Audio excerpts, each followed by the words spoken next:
अब affordable housing में जो बिल्डर है उसे पहले 25% रियल होम बायर्स के साथ डॉक्यूमेंटेशन करना होगा, तभी वो गवर्नमेंट से जो एडिशनल एफएसआई होता है उसके बेनिफिट्स पा सकेगा।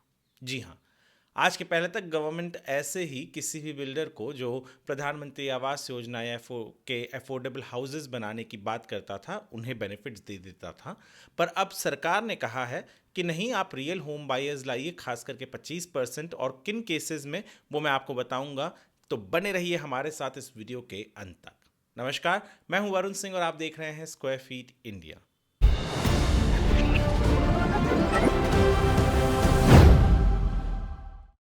दरअसल सरकार ने प्रधानमंत्री आवास योजना अर्बन, यानी जो शहरी जगह हैं, जो सिटीज़ होती हैं, वहाँ के लिए भी लाया है।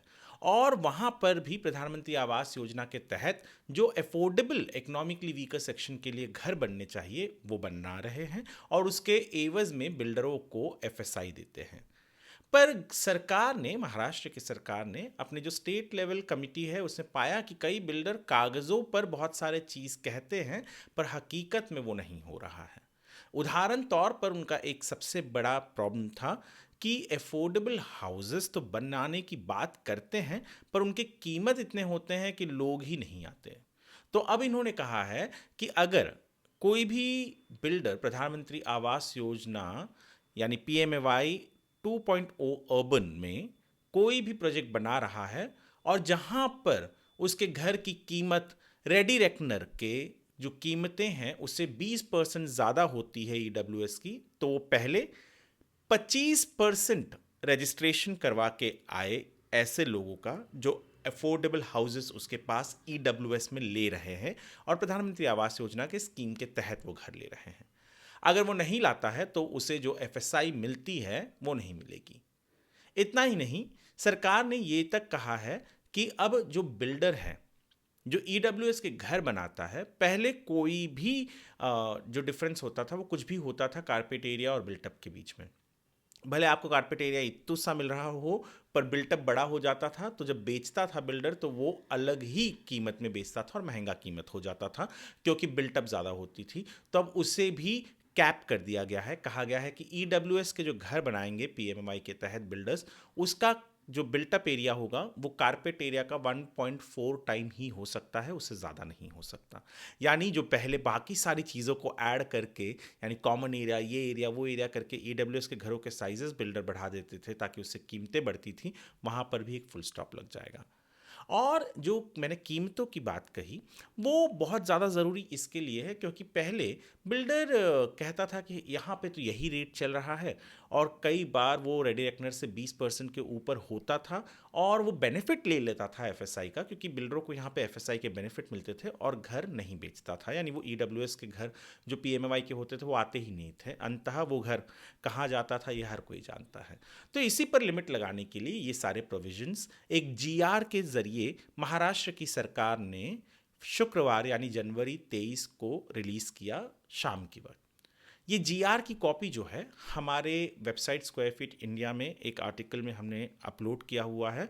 मैं आर्टिकल का लिंक कमेंट सेक्शन में डाल दूंगा ताकि आप वहाँ से वो जीआर की कॉपी को पढ़ सके और कॉपी भी पा सके। वो सारी डिटेल्स भी मैं डाल दूंगा। पर ये बहुत ज़्यादा ज़रूरी है कि पीएमएवाई यानी प्रधानमंत्री आवास योजना, ये जो स्कीम बनी थी, ये उन लोगों के लिए यहाँ पर शहरों में भी, चाहे वो मुंबई हो, पुणे हो, बड़े बड़े शहर जो होते हैं महाराष्ट्र के, वहाँ पर ये उन लोगों के लिए था जो बिल्डरों के घरों को अफोर्ड नहीं कर पाते थे। पर बिल्डरों ने उसमें भी एक लूप होल निकाल लिया था और उन लूप होल को अब टाइट करने की कोशिश की जा रही है। सरकार ने सारे प्लानिंग अथॉरिटीज़ जो होते हैं, जैसे म्यूनसिपल कॉरपोरेशन होगा उन सबको, या म्यूनसिपल काउंसिल होंगे, तो उन सबको इत्तला कर दिया है कि अब ये सारे चेंजेस उन्होंने लाए हैं और इन चेंजेस को अगर बिल्डर फॉलो नहीं करता है तो उसे एडिशनल एफएसआई के बेनिफिट्स नहीं मिलेंगे, और एडिशनल एफएसआई के बेनिफिट्स नहीं मिलेंगे तो बिल्डर कुछ नहीं करेगा, ये सब प्रोजेक्ट ही नहीं करेगा।